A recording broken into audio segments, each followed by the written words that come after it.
Hello students, आज हम अपनी क्लास 12th बिजनेस स्टडीज़ की कंज्यूमर प्रोटेक्शन जो हमारा चैप्टर चल रहा था उसको आगे कंटिन्यू करेंगे। आई होप कि ये लास्ट वीडियो हो, बट मे भी इससे एक और वीडियो आगे भी जा सकती है, तो मेरी पूरी कोशिश होगी कि वीडियो में मैं चैप्टर कंप्लीट कर लूँ। आज मैंने कहा था, लास्ट वीडियो में आपको बताया था कि कुछ मार्क्स होते हैं जिनके बारे में आपको डिफ़ाइन करना था मुझे।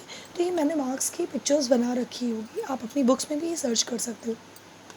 सबसे पहले गुड्स को खरीदते समय हम उनकी क्वालिटी की बात करते होते हैं, क्वालिटी की कैसे चेकिंग की जाए।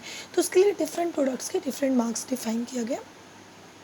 जैसे फर्स्ट है हमारा ISI marks, which is defining the Indian standard institute से थ्रू डिफाइन किया जाता है। और ये मार्क आपको यहाँ पर दिखाई पड़ रहा होगा कि जब भी हम कोई इंडस्ट्रियल प्रोडक्ट्स बनाते हैं तो उस पर हमें ISI मार्क्स को चेक करना ज़रूरी होता है। या फिर आप अपनी बुक में देखोगे तो जितने भी कंज्यूमर के ड्यूरेबल प्रोडक्ट्स होते हैं, इलेक्ट्रॉनिक आइटम्स होते हैं, उनके लिए ISI मार्क को डिफ़ाइन किया गया है। और ये मार्क आया कहाँ है? इंडियन स्टैंडर्ड इंस्टीट्यूट से। ये हमारा 1955 से ये मार्क्स को डिफ़ाइन कर दिया गया, जो कि एक स्टैंडर्ड क्वालिटी को डिफ़ाइन करती है। और इसके बारे में एक और चीज़ भी आप जानते होंगे, ये मार्क्स कौन सा है? ISO ऑर्गेनाइजेशन, यानी कि इंडियन स्टैंडर्ड ऑर्गेनाइजेशन स्टैंडर्ड को चेक करके एक मार्क डिफ़ाइन करती है। ये जो नंबर होता है ना इस मार्क्स में, वो उस मार्क के स्टैंडर्डाइजेशन की उसकी क्वालिटी को डिफ़ाइन करता है, जो कि ISI के थ्रू दिया जाता है। फिर सेकेंड हम देख लेते हैं Agmark defining agriculture marketing information system network. जितनी भी हमारी एग्रीकल्चर से रिलेटेड कमोडिटीज़ होते हैं या लाइव स्टॉक प्रोडक्ट्स होते हैं, उनके लिए हम एग्रीकल्चर मार्क को डिफ़ाइन करते हैं। ये मार्क कुछ ऐसा होता है, यहाँ पर भारत सरकार लिखा होता है, गवर्नमेंट ऑफ इंडिया डिफ़ाइन किया होता है। बीच में जो आप ये शेप देख रहे होगे डायमंड शेप, इसमें एगमार्क लिखा होता है। ये जो हमारा मार्क बना था ये 1937 में बनाया गया था, और इसमें बाद में कुछ संशोधन किया गया था जो कि 1986 में सामने आया। तो ये सेकंड हमारा एग्रीकल्चर मार्क्स हो गया, जिसको हम एग मार्क कहते हैं। थर्ड हम देख लेते हैं BIS मार्क, जिसे हम हॉल मार्क भी कहते हैं। मोस्टली ये मार्क हमें गोल्ड ज्वेलरीज में देखने के लिए मिलता है, और ये हमारा डिफ़ाइन किया गया ब्यूरो ऑफ इंडियन स्टैंडर्ड्स के थ्रू, जो कि 1988 में डिफ़ाइन हुआ था।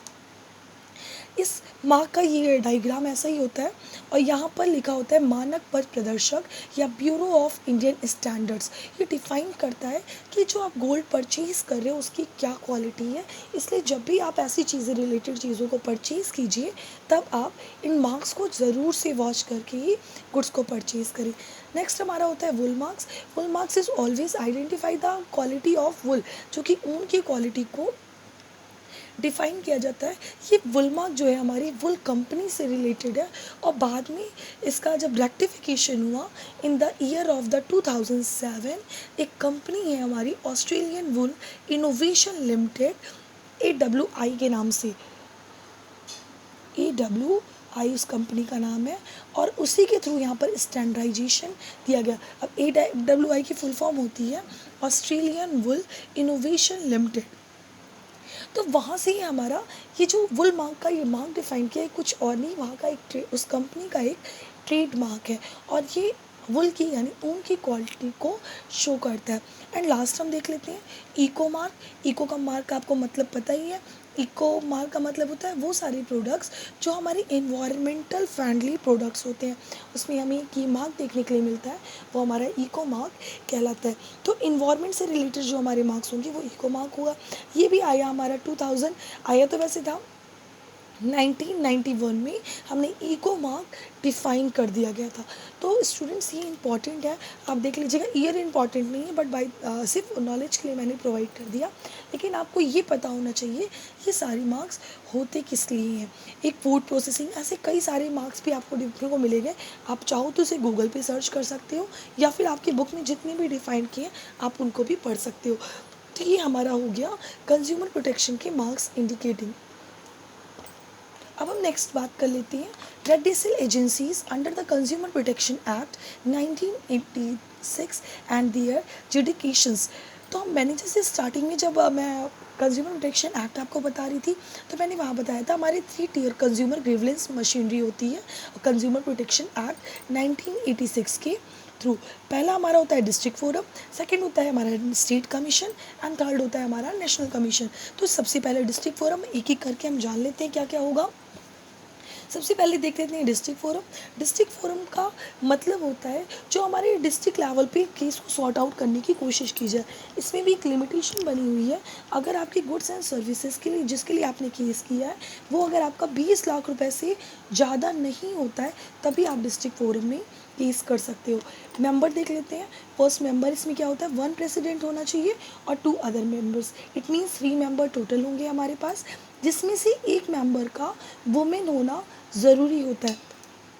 प्रेसिडेंट जो हमारा होता है वो रिटायर्ड जज ऑफ डिस्ट्रिक्ट कोर्ट्स होता है। फिर नेक्स्ट हम देखते हैं स्टेट कमीशन। अगर किसी पर्सन की प्रॉब्लम यहाँ पर सॉर्ट नहीं हो पाती है, अगर कोई पर्सन यहाँ की डिस्ट्रिक्ट फोरम के फैसले से हैप्पी नहीं है, तो विद इन द 30 डेज वो स्टेट कमीशन के पास अपना केस लेकर जा सकता है। स्टेट कमीशन में हम चेक कर लेते हैं। सबसे पहले स्टेट कमीशन में डायरेक्टली कौन केस कर सकता है, जो वैल्यू हमारी गुड्स एंड सर्विसेज की 20 लाख से शुरू 20 लाख से ऊपर हो और 1 करोड़ रुपए से कम हो, वही लोग स्टेट कमीशन में केस कर सकते हैं। इसके मेंबर्स में एक प्रेसिडेंट और 2 other members, it means 3 members का होना कंपलसरी होता है, जिसमें यहाँ पे भी सेम कंडीशन है कि 1 वुमेन होनी चाहिए। इनका प्रेसिडेंट होने के लिए रिटायर्ड जज ऑफ हाई कोर्ट का होना भी ज़रूरी होता है। इनका प्रेसिडेंट वही बनेगा जो हाई कोर्ट का रिटायर्ड जज होगा। अब इसमें भी सेम वही कंडीशन है कि अगर आप स्टेट कमीशन के फैसले से हैप्पी नहीं हो, तो आपको लगता है कि नहीं मेरे फेवर में फ़ैसला नहीं हो पाया, मैं सही हूँ, तो आप नेशनल कमीशन में जा सकते हो।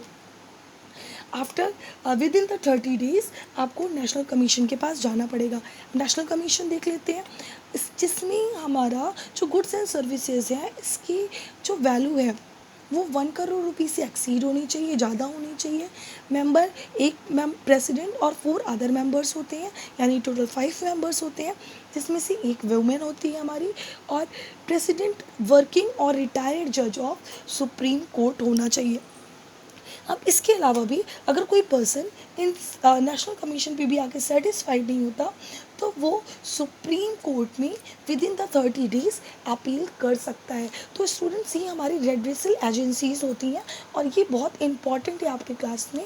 ये एग्ज़ाम में कभी कभी 1 मार्क्स में, कभी कभी 3 मार्क्स में क्वेश्चंस इसके पुटअप किए जाते हैं। अब इसके आगे हम फीस के बारे में बात कर लेते हैं।